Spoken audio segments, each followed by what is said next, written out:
রাজা কি ভাই, দেশের সাম্প্রতিক একটু পরিস্থিতি নিয়ে কেন জানি একটু এলোমেলো।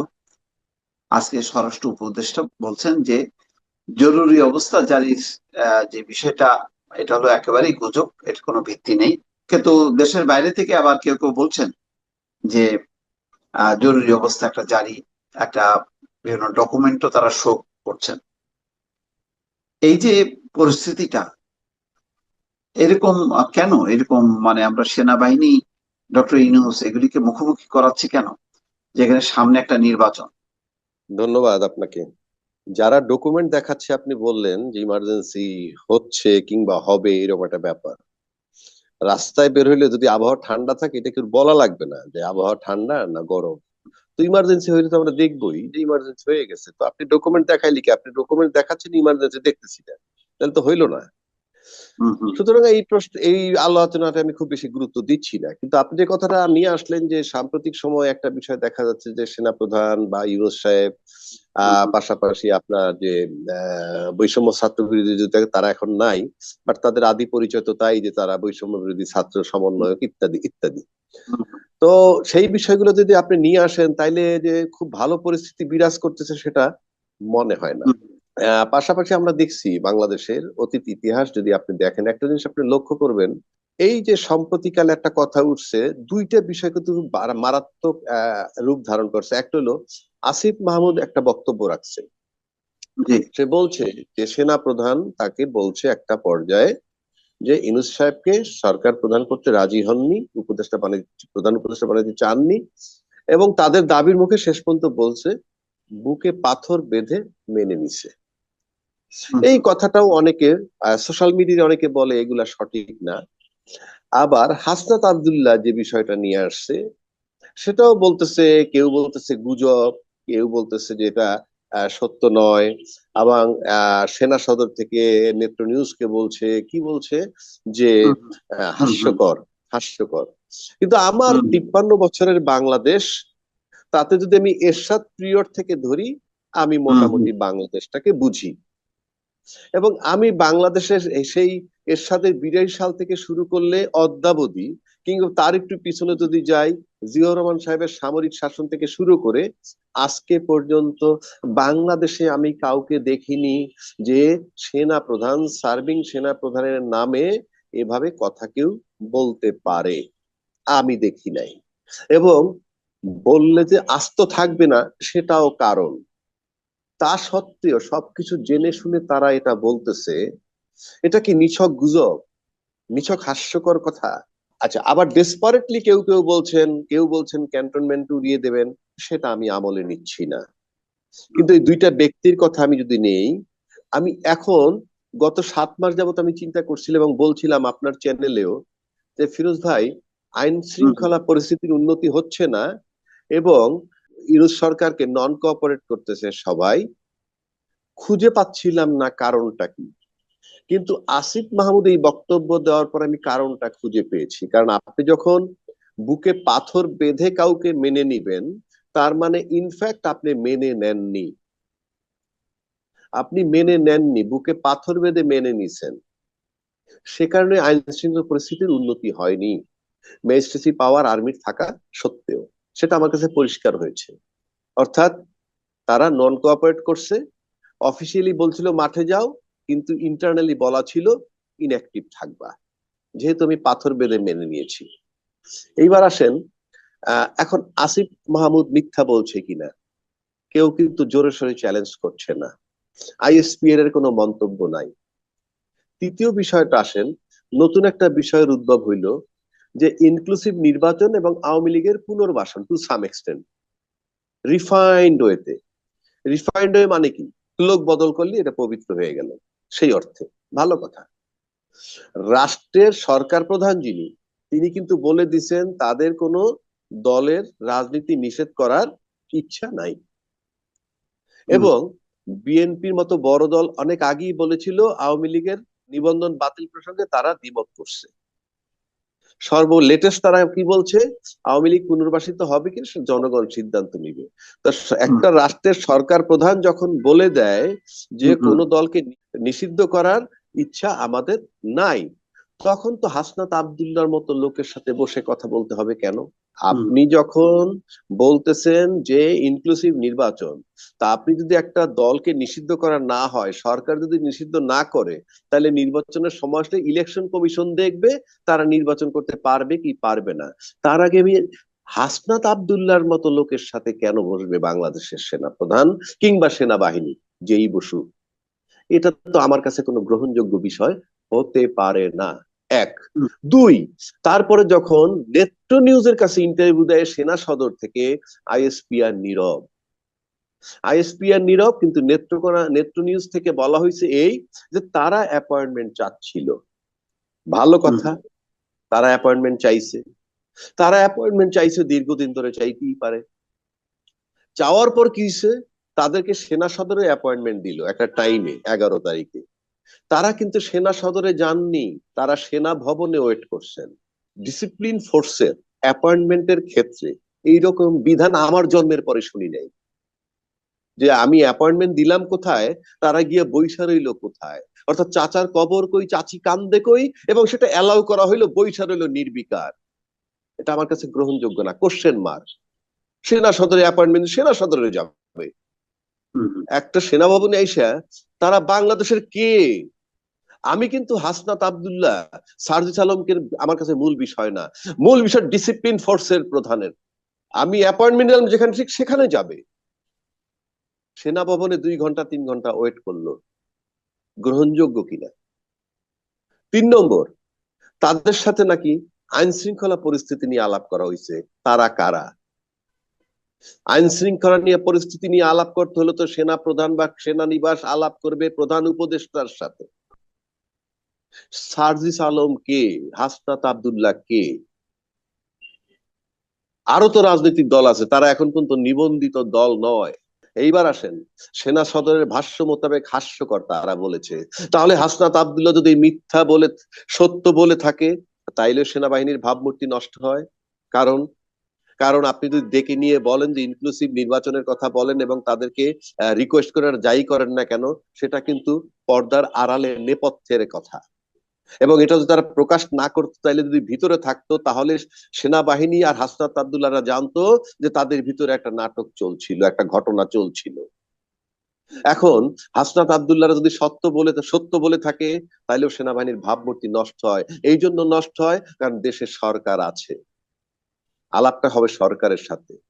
আর যদি হাসনাত আব্দুল্লাহ মিথ্যা বইলা থাকে, তাহলে সেনাবাহিনী নামে মিথ্যা বললে সেনাবাহিনীর ভাবমূর্তি নষ্ট হয়। তারপরে সেনাবাহিনী নীরব কেন? 3 নম্বর, হাসনাত আব্দুল্লাহদের স্ট্যাটাসে বলেছে অন্যান্য রাজনৈতিক দলের সাথে নাকি আলাপ হয়েছে। তার মানে অন্যান্য রাজনৈতিক দল ম্যানেজড, যে কোনো আপত্তি নাই। তাহলে সরকারও বলতেছে যে তারা নিষিদ্ধ করবে না। তারপরে হাসনাত আব্দুল্লাহদের সাথে কথা বলতে হলো কেন? এটার কারণটা কি? এর কারণটা হলো এই, বিগত 7 মাস নাহিদ উপদেষ্টা ছিল, এবং এখনো 2 জন উপদেষ্টা বহাল তবিয়তে আছে তাদের। বিগত 7 মাসে তারা বাংলাদেশ সরকারের যতগুলো অর্গান আছে, সরকারি বেসরকারি সামরিক বেসামরিক বিশ্ববিদ্যালয়, তারপরে যদি ওয়াসা ভবন বলেন, সিটি কর্পোরেশন বলেন, প্রত্যেকটা দপ্তরে তারা ঘুরে দেখেছে। প্রত্যেকটা দপ্তরে একটা ডিভিশন আছে। ডিভিশনটা কি? ফেসিজমের পক্ষ শক্তি, ফেসিজমের বিপক্ষ শক্তি। এবং আর্মি যখন গুলি চালাচ্ছিল 5 তারিখের আগ পর্যন্ত, সেটা তো সেনাবাহিনীর প্রধানের কমান্ডই হইতেছিল। শেখ হুম, হুম, হাসিনা নিশ্চয়ই 5 তারিখে বলে নাই তোমরা গুলি থামাও। গুলি থামাইতে বললো কারা? ট্রুপসের এবং অফিসারের মধ্যে একটা অংশ। তার মানে তারা গুলি করার পক্ষপাতী ছিল না। তার মানে হচ্ছে সেনাবাহিনীর ভিতরেও ফেসিজমের পক্ষ বিপক্ষ শক্তি আছে। এবং এই পক্ষ বিপক্ষ শক্তির মানে হচ্ছে এই, বাংলাদেশের যে কোনো সরকারি প্রতিষ্ঠানের যিনি প্রধান, তার নেতৃত্বে সেই প্রতিষ্ঠানটা টোটালি নেই। অর্থাৎ তার অ্যাবসলিউট কন্ট্রোল সেখানে নাই। কারণ সেখানে ফেসিজমের পক্ষ শক্তি আর বিপক্ষ শক্তি আছে। আর সেটা হাসনাত আব্দুল্লাহরা সুনিশ্চিত ভাবে জানে। এবং ফেসিজমের পক্ষ শক্তি, ফেসিজমের বিরুদ্ধের যে শক্তিটা, সেই শক্তিটা যে হাসনাতদের সাথে আছে, এতে হাসনাতদের কোনো সন্দেহ নাই। তাই তারা এত কিছুর পরেও তারা এটা প্রকাশ করেছে। সুতরাং আপনাকে বিবেচনায় নিতে হবে যে কেন এই পরিস্থিতি, এবং সামনে দেশে যে জিনিসটা হবে আমি আপনাকে বলে দিচ্ছি। আপনি নির্বাচনের কথা বলেছেন, নির্বাচন, যেটা আমি বলতে চাই, বাংলাদেশে চারটা শক্তি কাজ করছিল। একটা শক্তি হলো প্রতিষ্ঠিত রাজনৈতিক দলগুলো, এবং প্রতিষ্ঠিত রাজনৈতিক দলগুলোতে দুটো দল আছে এই মুহূর্তে, এবং যারা অতীতে ক্ষমতায় ছিল একটা দল, আর একটা দল ওই যারা ক্ষমতায় ছিল তাদের ছত্রছায়া থেকে জোট বেঁধে কিছু ক্ষমতার স্বাদ পেয়েছিল, এরা আছে এক্সিস্টিং। আর নতুন যারা হইছে সমন্বয়ক টন্বয়ক মিলে যেটা করছে সেটা হইলো এনসিপি। তাহলে এই রাজনৈতিক দলগুলো একটা শক্তি, ওই রাজনৈতিক দল একটা শক্তি, আর আর্মি রেজিমেন্টেড ফোর্স একটা ডিসিপ্লিন ফোর্স, তারা কিন্তু সশস্ত্র ডিসিপ্লিন রেজিমেন্টেড ফোর্স, তারাও একটা শক্তি, কারণ দেশের ক্রান্তিকালে তারা দায়িত্ব পালন করে। তার ভিতরে এই রাজনৈতিক শক্তি যেগুলো আগের পরীক্ষিত, এগুলা ম্যানেজ, এগুলা নিয়ে কোনো বিতর্ক নাই, এগুলা নিয়ে কোনো প্রবলেম নাই। বাকি থাকলো তিনটা শক্তি। একটা শক্তি হলো রেজিমেন্টেড সশস্ত্র শক্তি, আর একটা হলো তারুণ্যের শক্তি, হাসনাত আব্দুলের, তার সাথে তাদের ইমোশন, যে ইমোশনে তারা জীবন দিতে দেরি করে না। আর ইউনূস সাহেবের হলো মস্তিষ্কের শক্তি। তাহলে মস্তিষ্কের শক্তি, রেজিমেন্টের সেনাবাহিনীর শক্তি, আর তারুণ্যের শক্তির সাথে ইমোশনের শক্তি হইল এনসিপি। এই তিনটা শক্তির সমন্বয় ফরজে আইন বাংলাদেশে সুন্দর নির্বাচন করার জন্য, বাংলাদেশের স্থিতিশীল অবস্থার জন্য, বাংলাদেশের গণতন্ত্র ফেরত আনার জন্য এই তিন শক্তির সমন্বয় করতে হবে। যতক্ষণ পর্যন্ত এই সমন্বয় এবং সমঝোতা না হবে ততক্ষণ পর্যন্ত বাংলাদেশের নির্বাচন অনিশ্চিত, বাংলাদেশের রাজনৈতিক অস্থিরতা নিশ্চিত, বাংলাদেশের অস্থিতিশীলতা নিশ্চিত, এবং সেটা কোথায় গিয়ে ঠেকবে সেটা আমি বলতে পারবো না। কিন্তু সবাই একটা বলছে যে এখন যে পরিবেশ পরিস্থিতি, তাতে দুইটা জিনিস, একটা হলো যদি নির্বাচন দেয়া হয়, তাতে যদি আওয়ামী লীগ পার্টিসিপেট করতে না পারে, তাহলে নির্বাচনের গ্রহণযোগ্যতা আবার প্রশ্নের মুখে পড়বে দেশে বিদেশে। দুই নম্বর হলো যে নির্বাচন করার মতন আদৌ একটা মানে সেই প্রশাসনিক পুলিশি সেই শক্তিটা আছে কিনা। আইন শৃঙ্খলা পরিস্থিতি নিয়ন্ত্রণে যখন প্রশ্ন উঠছে, তখন মানে নির্বাচনের মতন আরো ঝুঁকিপূর্ণ একটা কাজ সামলানোর মতন মানে আইন শৃঙ্খলা পরিস্থিতি আছে কিনা, এটাও কিন্তু আসছে। আপনি কি বলবেন? সেটা তো বলাই হয়ে গেল যে সরকার বলছে কোন দল নিষিদ্ধ করবে না।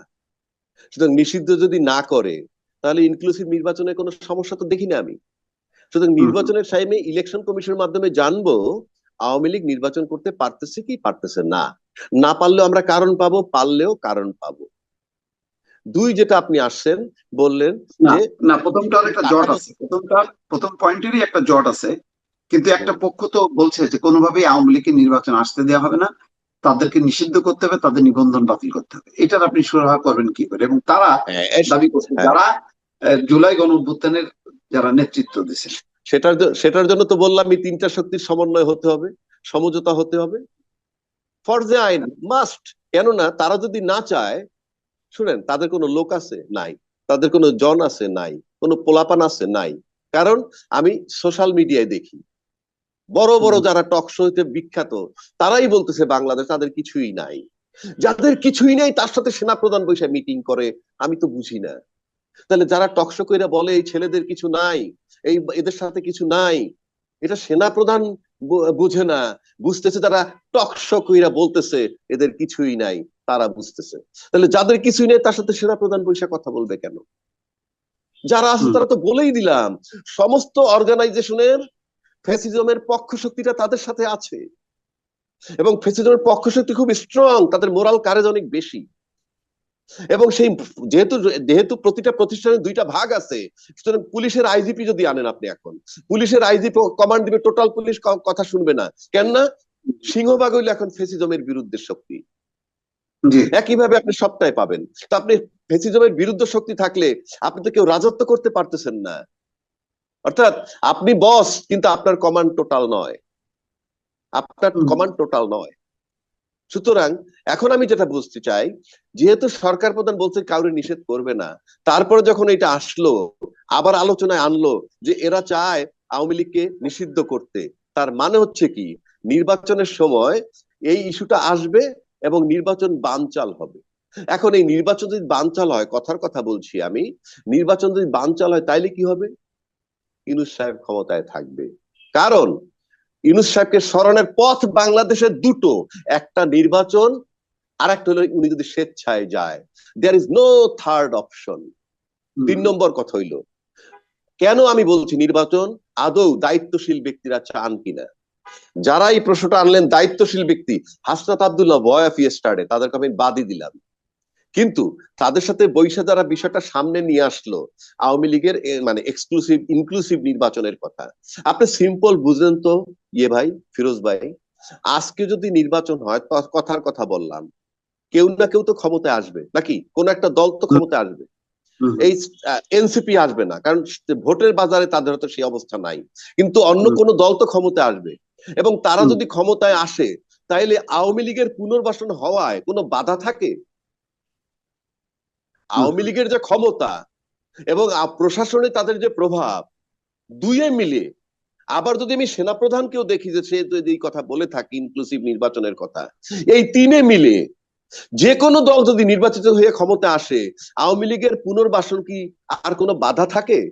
থাকে না। তাহলে এই ইস্যুটা আনলেন কেন? এখন এই ইস্যুটা আনলেন কেন?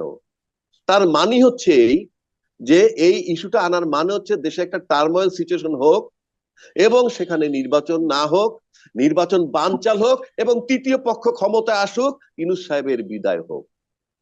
এবং তৃতীয় পক্ষ ক্ষমতায় আসলে যারা নির্বাচন করে ক্ষমতায় যাওয়ার স্বপ্ন দেখেন, তাদের আমসালা দুটো চলে যাবে পরবর্তী 2-3 বছরের জন্য। বিষয়টা আমি আপনাকে পরিষ্কার করে দিচ্ছি যে যে কোনো দল নির্বাচিত ক্ষমতায় আসলে তারা আওয়ামী লীগের কাছে কিছুই না। আওয়ামী লীগ পুনর্বাসন হওয়া কোনো সমস্যা নয়। তাহলে সেই ইস্যু এখন সামনে টানা হচ্ছে কেন? তার মানে দায়িত্বশীল ব্যক্তিবর্গ অনেকেই নির্বাচন চান না, অন্যভাবে ক্ষমতায় যেতে চায় তৃতীয় কোনো পক্ষ, আমার ধারণা বলছি। তাহলে আপনি আমারে বলেন, নির্বাচন করার মতন মানে আইন শৃঙ্খলা বাহিনীর সেই স্ট্রেংথ আছে কিনা, এটাও নিয়ে অনেকে সন্দেহ প্রকাশ করে। এগুলা লোক শুনেন, এগুলা কোনো কথা নয়। আপনি যখন ম্যাজিস্ট্রেসি পাওয়ার দিয়ে আর্মি মাঠে নামানোর পর আর্মি কিছু করতে পারে না, তখন তো আপনাকে বুঝতেই হবে দেশে কি হচ্ছে। জি, আপনাকে বুঝতে হবে দেশে কি হচ্ছে। আপনি এত কিছুর পরেও আপনি ইউনূস সাহেব যা আজকে পর্যন্ত টিকে আছে, ইউনূস সাহেবকে ক্ষমতায় আনলো কারা? আমরা যে ইউনূস সাহেবের যারা দোষ দেয়, তার চেয়ে বেশি দোষ দিতে হয় তাদেরকে যারা ইউনূস সাহেবকে আনছে, এবং দলমত নির্বিশেষ সবাই ইউনূস সাহেবকে আনছেন। আনার পর তাকে সিঁড়ি দিয়ে উপরে উঠাই দিলেন। এখন সবাই মিলে মইটা টানতে চাচ্ছেন। ইউনূস সাহেব দেখতেছে মইটা যদি সরায় আমি নামবো কেমনে, সুতরাং উনি মই ধরে রাখবেন। সুতরাং এটা রাজনৈতিক দলের ব্যর্থতা। আপনারা যারা আনছেন তাকে, তারা তাকে দিয়ে কাজ করাইতে পারতেছেন না। এটার ব্যর্থতা আপনাদের, দায় আপনাদেরকে নিতে হবে। কারণ আপনারা প্রত্যেকে সিনা টান করে বলেছেন যে দলমত নির্বিশেষে আন্দোলনকে সরিয়েছি এবং ইউনূস সরকারকে দায়িত্ব দিচ্ছি। ইউনূস সাহেব বলছেন যে ছাত্র তারেক নিয়োগ দিছে, এটা বলেছেন উনি একবার, কিন্তু উনি জাতিসংঘে গিয়ে বলেছেন আমাকে সবাই নিয়োগ দিয়েছে। সুতরাং নিয়োগকর্তাদের দায় আছে, কারণ যারা নিয়োগ দেবে তারাই তো তাকে পাহারা দিবে এবং তারা তাকে টাইম টু টাইম অ্যাডভাইস করবে আপনি এটা করেন ওটা করেন।